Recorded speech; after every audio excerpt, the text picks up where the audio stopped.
대한축구협회는 축구 대표팀 감독인 파울루 벤투의 기자회견을 열며 9월 A매치 2연전에 나설 명단을 발표했습니다.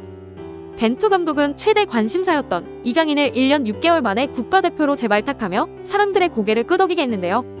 이번 대표팀 명단에서는 이강인 말고도 또 한 명의 눈길이 가는 선수가 있었습니다.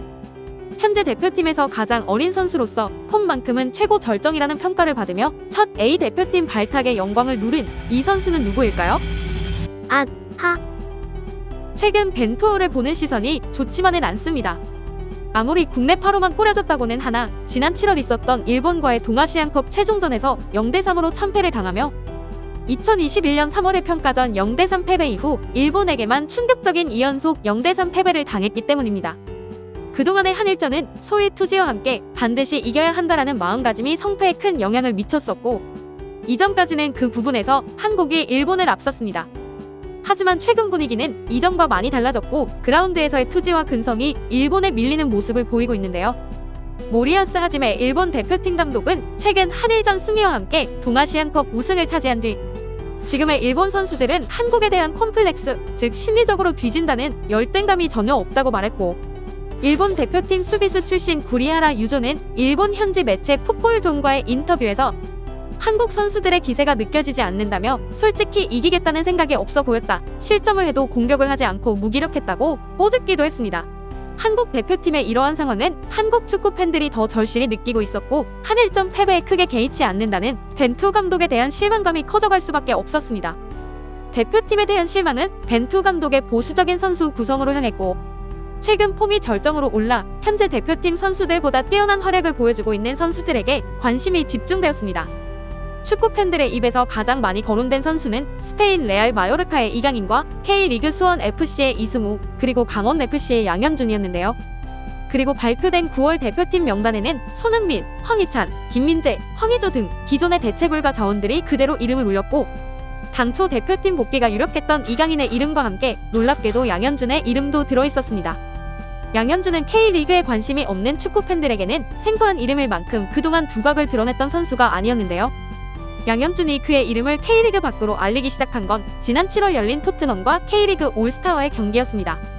당시 양현준은 전반 막판 드리블로 박스 안까지 들어간 후 토트넘 수비 라이언 세세뇽과 에릭 다이어를 시원하게 제친 후 오른발 슈팅을 날리기도 하였고 후반 6분에는 빠른 사이드 돌파 후 깔끔한 컷백 패스로 수원 FC 라스의 골을 어시스트하기도 했습니다.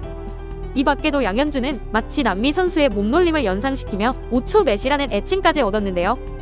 그의 활약은 일회성으로 끝나지 않았습니다. 양현준은 올 시즌 K리그 29경기에 출전해 8골 4도움을 기록하며 베스트 11에 6차례나 뽑혔고 3차례나 이달의 영플레이어상을 수상할 정도로 절정의 폼을 보여주고 있는 것인데요. 소속팀 강원FC의 최용수 감독은 쉽지 않을 텐데 팀을 위해 최선을 다해준다. 매 경기 꾸준한 경기력을 보여주고 있다라며 칭찬했고 그리스 올림피아코스에서 뛰고 있는 황인범은 K리그 선수 중에서 양현준이 가장 돋보인다.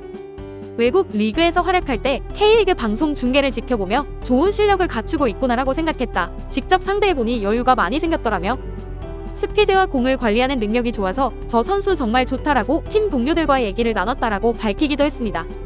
양현준의 깜짝 등장에 놀란 것은 우리나라만이 아니었는데요. 토트넘과 K리그의 경기는 쿠팡 플레이를 통해 전 세계에 송출되어 수많은 해외 축구 팬들이 지켜봤는데 그들은 특히 K리그의 양현준의 활약에 놀라워하는 반응을 보였습니다.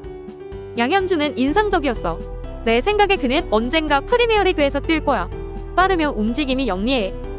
어제 양현준, 이 선수 엄청 잘하더라고요. 앞으로의 커리어가 기대되는 선수. 오늘 토트넘 경기 보니까 양현준 크게 될 것 같아. 가장 번뜩이더라. 20살이라고? 너무 잘하는데 앞으로 전 세계에 이름 알리겠어. 잘 되길 바란다. 유럽으로 데려와 잘 키우면 손흥민의 뒤를 이을 훌륭한 선수가 될 거라고 생각해. 그리고 우리가 이 선수에 주목해야 하는 이유는 최근의 상승세 때문만이 아닌 한국 축구의 미래이기 때문입니다. 양현준은 2002년생으로 2001년생인 이강인보다도 한 살 어려 대표팀의 새로운 막내가 되었는데요. 만약 22살인 이강인과 21살의 양현준이 9월 평가전에서 벤투 감독의 눈도장을 받아 최종 엔트리에 승선을 하게 된다면 2002년 한일 월드컵에서 영웅이 되었던 22살의 박지성이 재현될지도 모르겠습니다. 이전의 월드컵 준비 과정을 되돌아보면 악순환의 반복이었습니다. 대부분의 감독들이 4년의 준비 기간을 온전히 채우기는커녕 결과가 나쁘면 월드컵 도중에 경질되기도 하면서 꼬리 자르기가 반복되어 왔습니다. 2002년 한일 월드컵 4강 신화 이후 대표팀을 2년 이상 지휘한 감독은 허정무 감독이 유일할 정도였죠. 이를 두고 많은 비판을 받자 대한축구협회는 이례적으로 벤투 감독을 약속한 4년 동안 채찍 없이 믿고 지켜보기만 하고 있습니다. 하지만 만약 이번 월드컵에서 벤투호가 미래를 거론하기 힘들 정도로 실패한 성적을 거둔다면 한국 축구 대표팀의 꼬리 자르기 역사는 다시 시작될지도 모르겠습니다. 구독과 좋아요, 알림 설정까지 해주시면 영상을 만드는데 큰 힘이 돼요.